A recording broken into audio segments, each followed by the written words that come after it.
Good evening, Real Housewives of Atlanta fans. We are back again. Back again. So first, let us apologize for our absence last week. In the holidays, we were separated and we didn't want to do a disjointed episode. I know, but we were kind of working on some things to actually do like a joint thing, but it didn't kind of work out. But we wanted to apologize for that, for the delay. So please accept our late work for partial credit. Yeah, partial credit. Give us credit. He was in. I was back home in Memphis. My birthday. And I was here, of course. But we're gonna work it out next time.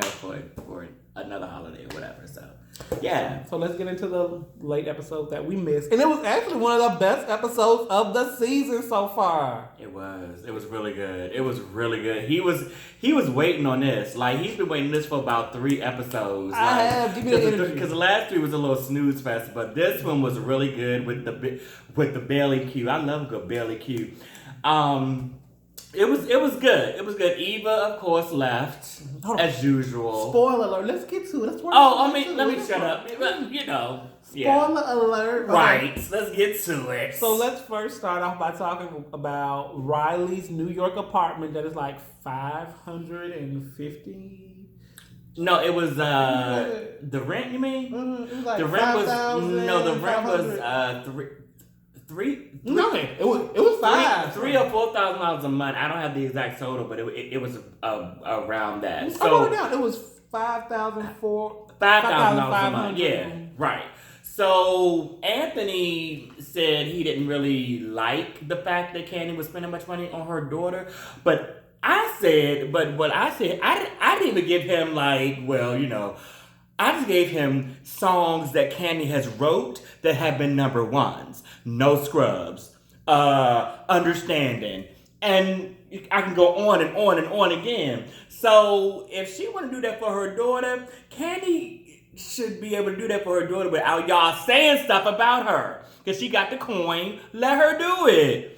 So I guess Anthony Riley has a Porsche. Riley walks around with Louis Vuitton bags and Prada bags, but if she got the money to do it, let her spoil her daughter. All right, I guess Anthony will speak for Anthony, because let me tell you this. Just because you have it doesn't mean you need to spoil the child. Because when children don't earn things, they lose that motivation and that gumption to go out and be go-getters. Yeah. And that is what I worry about with Riley. Because with everything being handed to her, she will lack basic life skills like making ice. That was funny. Now, I agree with you on that one. I was like, the girl know how to make ice. Does she know how to make eggs and bacon? She know how to make anything. Well, I can understand that because all her life, they've had servants and people that do things for them. So she doesn't really know how to do certain things. So that's understandable. But girl, you put ice in the ice tray. And you freeze it. I just worry about her.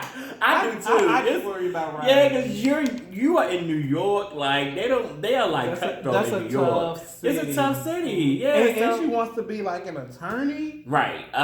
Entertainment attorney, she said. I didn't hear what kind, but all I know is you gotta have some type of motivation, some type of get up and go. Right. And Riley does not have it. Right. Sorry. She don't have it right now. She's young. I mean, eventually, once she gets in the thick of New York, they would slap her around and be like, girl, you need to get, we gonna teach you how to make ice. And in New York, you will learn how to make ice and everything else, because that is the city of dreams. So, Well, sometimes I be feeling bad for poor Kayla getting to sit around, because, Todd don't let her have anything. Nah, Todd is look at her lace front.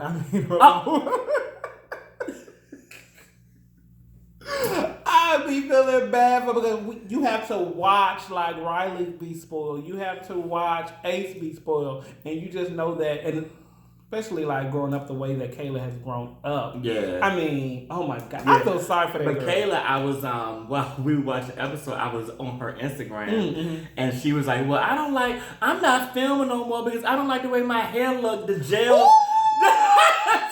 I didn't show you that because you was watching the thing. But as you were watching it, because I watched the episode, she was on her Instagram talking about, my hair look a mess. I ain't filming no more. Girl, you know you was filming. This is the 12th season of Housewives. I mean, yeah, you don't need all that Ampro gel on the side like that unless you got a sponsorship. You don't need all the Ampro. Get some of that Ampro out. Get a little toothbrush and some Ampro out.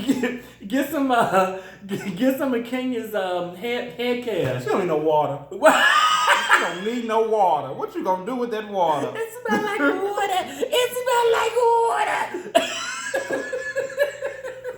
Oh, but the view of that damn apartment is a beautiful. That was good. I mean, that was beautiful. That was not like internship money. That was like beautiful. Rockefeller money. Right. Yeah. That was like you sleeping with a politician on the side. Yeah. Money. That was a mistress apartment. Mm-hmm, Like slip that key under the mat and I'll meet you in there. Yes. Okay, so let's go to we got our little Nene and Greg setting up for Marlo and Yovana to come in. I'm so glad Yovana is back. Everybody loves Yovana from where? Clock. ACU. Wait, see you? What is it? She that B. She that B. I'm that B. I'm that B. I'm that B. I'm Yovana. Girl. But how's she gonna be Two-Faced though? Like, did you catch that? How they did Yovana is very searching for a storyline. Right. Yeah, she did that on purpose. Because who goes around recording someone and you're on a reality show? Right. You have to record people. Right. That's not cool. I mean, I was on a reality show. And we were told, like, even in our contract to not like record or anything like that or like air anything before the actual episode came out, because you want to give people that wow factor, like, oh wow, what is he gonna do next? Da, da, da, da. So we were told not to record. So that was kind of I don't know what her contract was, but it was a breach in her contract. It should have been a breach in her contract. Long as she's not releasing it to the public. I mean, if she's using it to push storyline, of course production's gonna be like, yeah, record this and send it to Nene to get her all riled up and get her mooks analysts all going. Right. We also got Marlo and the children that she rented for the scene. I don't think she rented those. Please, them little boys still got tags on them. Because soon this season is over, she's going to return them. Y'all can believe the hype if you want to. Because what did Eva say? Because you say mean things because you're a mean person. Do you think she got the boys just for her storyline so Bravo could like keep her on? I think so she got something to talk about, so she actually get a peach? I think she's parading them around like this to give her something to talk about personally. Because one thing people say that prevents Marlo from getting a peach is that she has no storyline of her own. And what did she just bring? Her own little storyline. Her own storyline, yeah. And she's keeping this feud on with, well, we're going to get to that.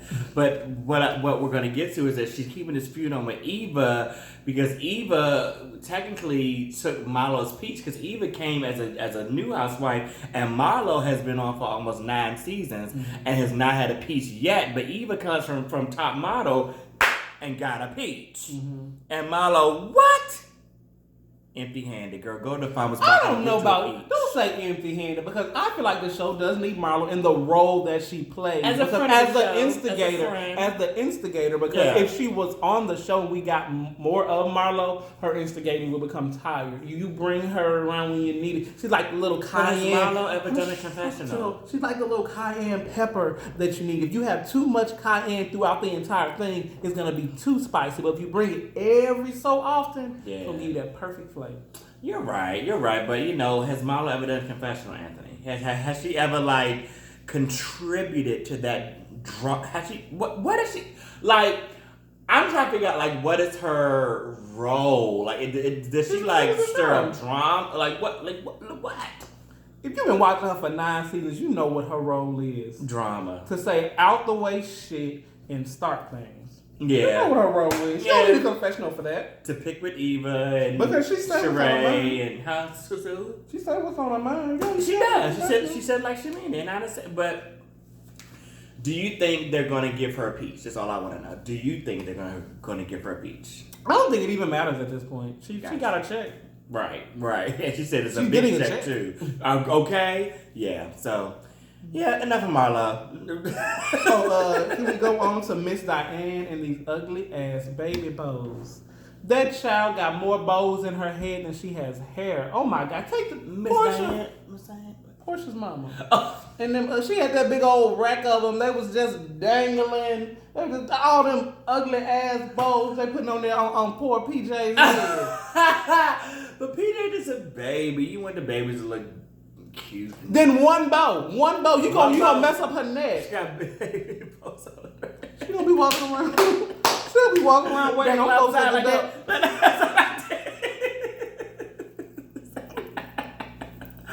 But I really appreciate Miss Diane for like giving Portia rest on this episode because like as a single mom with Dennis, it's good for the the mom to like step in and like help out and to give Portia rest in this time. She really needed a mom, so I'm happy she did that for her. No, she needed a nanny. Well, she had a nanny, but the nanny got to come wherever she goes. So what's the purpose of a nanny? Yeah. Mm-hmm. Okay, so... Oh, did we see a scene of Nene checking her mail? Was I the only one who saw that? Why we seeing her checking her mail? The gag was, like, in the beginning, like, after the commercial... They had the frame the day of the Belly Bowl. So the shade was Nene walking down to her mailbox unbothered that Cynthia did not invite her to the Belly Bowl. And then Eva was all in the refrigerator pulling out stuff and hey, at least Eva had food. We didn't see Kenya's refrigerator.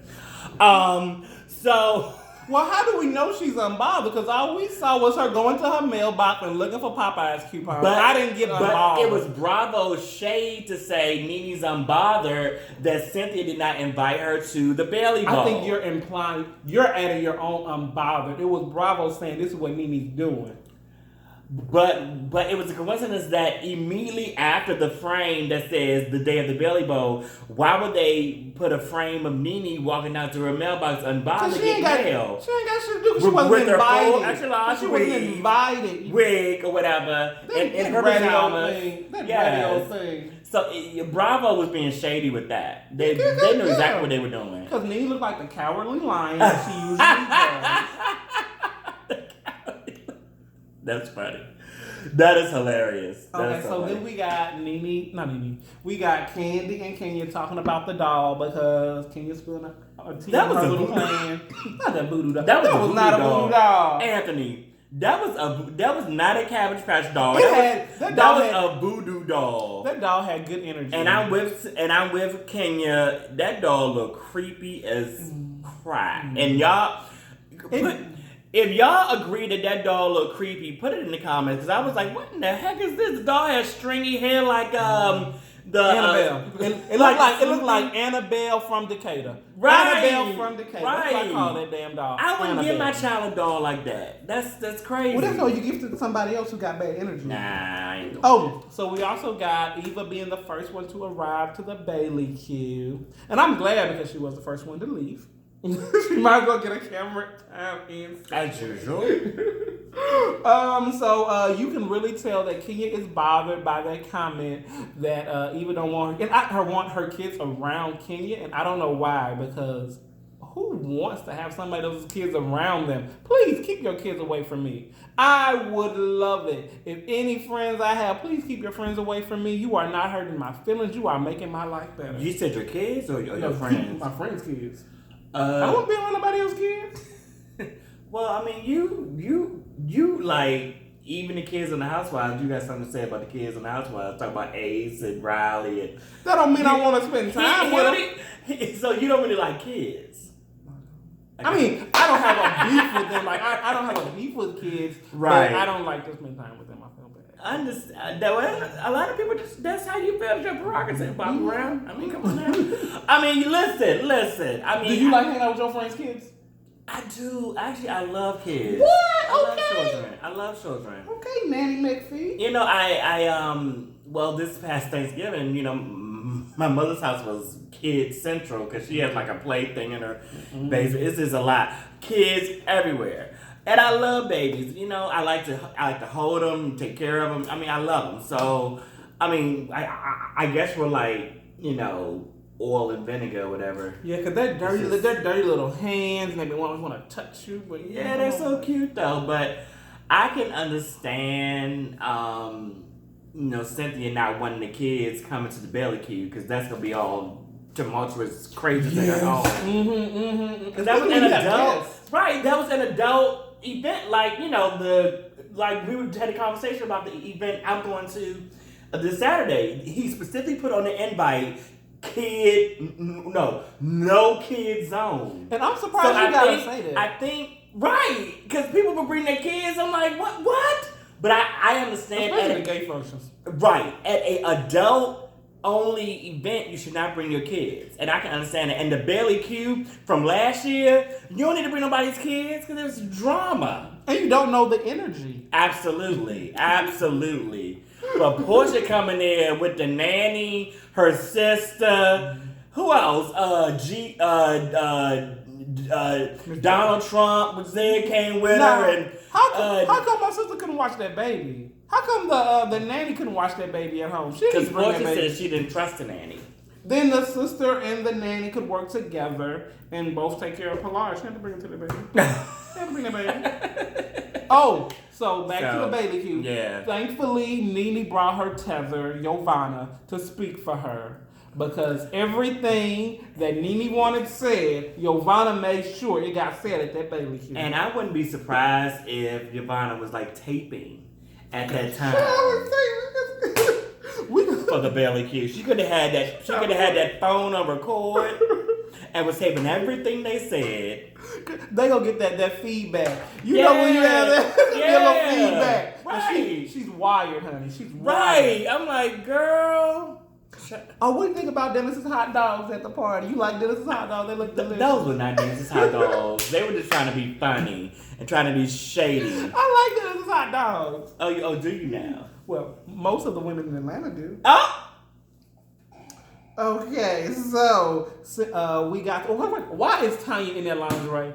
Please, somebody tell me that. Why is Tanya in lingerie at the Bailey queue? This is not the dungeon. Because she's glamorous. And Bravo intentionally put the camera on her thigh. You catch that? Mm-hmm. And it was like, what did she got on? Mm-hmm. But not an ounce of cellulite in sight. This ain't the... remember seasons ago they had that... oh God, the pajama thing. Oh, the pillow talk. With pillow talk. Oh, they were fighting. Yeah, this is not pillow talk. Party. I remember that. Yeah, the gay bashing party. This is not pillow talk. So Tanya, why you had on that, girl? Take it off. It just wasn't in character for her. It right. In character. Right. Okay, so again, Kenya makes a scene that she's getting this doll, and they of course bring it to Eva. And then we get to see the Eva that I've been waiting to see all season. I don't think that I don't like Eva. Yeah, because she's authentically being herself. And last season earlier this season, she hasn't been herself. Not that I want Eva to like go off and be arguing with people. I just want her to be herself. The Eva that I fell in love with on Top Model and versus person who's like tiptoeing and saying things but not saying things. But I want her to be that same girl from Clark CAU that we know and love. She went to Clark? I thought she knew Giovanna. I thought she didn't know Giovanna. But I mean, she knows Giovanna. She's that bitch. She was like, I don't know her. She's that bitch. Right. Anyway, I thought she didn't know Giovanna, but anyway. I really like this authentic Eva from especially from last season and the season before. It just seems like, you know, she has come out of her shell and she's just over the foolishness and the nonsense. So yeah, I like this Eva. I do. Because the same thing she did, I would have did. I wouldn't have walked out. Mm-hmm. I would have stood up for myself and said what I said. I've been friends with you long enough to know that you are good for a good walkout, honey. When the shit hits the fan, Byron is gonna grab his purse, grab his out. She gone now. See, that's all it takes. That's all it takes. You bring her a little drama and she gotta go. That's it. That is it. I have seen it and I've seen it. I've seen it every time. She gets up and she is ready to go. All right, so come back. Oh shoot. Take that. All right. So let's talk about the Kenya versus Eva mess. Kenya versus Eva. Ooh. What did you think? Who came out victorious? Who had the best lines? I think Kenya, but Kenya, I feel that she is like stirring up some drama for the reunion. It's like she wants to have a problem with Eva, and all Eva said was she does not want to bring her kids around you. And Kenya is just going too hard. She's going too hard for no reason, especially on Eva. I mean, because with Eva, you have to read the transcripts to what Eva said verbatim. Because if you miss a comma, a period, a semicolon, Eva said, "I didn't say that. I didn't say that." She got offended at the fact, but I mean, that's Eva's kids. I mean, why would you get offended when somebody said they won't bring their kids around you? Okay, move on. But that's Kenya's prerogative. And I don't care that Eva feels that way. What annoys me again with Eva is that backpedaling and pussy popping that, oh no, I didn't say that. I didn't say that. Yes, you did, Eva. You did it. You had that same energy. Keep that energy. Absolutely. Right, so Eva walks off. Let's do the awards. Do you think the awards were aptly given? Absolutely. Especially for Yvonne. For the thirsty, yes, she's coming out for the thirsty. Yes. Have y'all seen her Instagram? Parched. A little parched. Have y'all? And did you notice like the transition from her look from last season to this season? Look what I'm saying to me. Because they gave her a mic. Because Bravo gave her a microphone. That wasn't her same little. No, she added some pieces in her hair. And got a little, got her having her face beat at every shoot. What about Kenya with the best read? The best read award. Who has she ever read that was really like... Kenya, she got some good comebacks though. Really good comebacks. I've seen her get read very well. By who? Oh, Phaedra. You can get that ass together. Phaedra, Sheree. Oh, God. Yeah. Nene. Portia. Kim. Literally dragged her. Yes, Kim. Oh, my God. A lot of people. A lot of people. And okay, so Marlo with the most shadiest. Or the shadiest. I can agree with that. Yeah, yeah, definitely. Because Marlo says whatever she has in a moment to get, like, attention and respect. Because even at the end, when she was having her a Yanla moment trying to encourage everybody, y'all are all strong and powerful women, even if we don't like each other. Where did that come from? What script is she reading off of? I don't want Marlo's encouragement because I don't like the energy. Right. I don't like the energy. I'm going to start using energy too. Yeah, I don't like the energy. The energy. Carrie Hilson. My energy. So I think that brings us... Oh, wait. We got to talk about Kenya and during the Insecure talk, how she brings up her whole situation with Mark. But she doesn't want to talk about it. But she wants to let everybody know that she's never had unconditional love. So what are your thoughts on that? I feel like she wanted to keep her storyline moving, but she didn't want to go too deep into it so that next episode, she can make sure that she's featured heavily. Oh, that makes sense. Okay. But I like that. I do. Kenya's playing chess on these girls. Chess. And how so, Anthony? Because every conversation she's had with somebody, she's hinted at her issues with Mark. She's building us up to the point where we already know she's, getting a divorce. Mm-hmm. When she's building up her storyline so that when it happens, it's this big monumental thing. Right. She knows what she's doing. Right. She's crafty. Oh yes, that for seasons she has been like that. So it's totally understandable. That's exactly what I've been thinking about her. Just like she's like boiling up or something. But we're gonna see that, pretty soon, and when they go to Greece, and when they have that hotel. From the, when they were in the hotel and the mall. Actually, I think we're about to watch it right now. So we're gonna end this video so we can watch this week's episode and then come right back. We're catching up to some things. Catching up. Tea. Yeah, so please watch, guys. See you soon.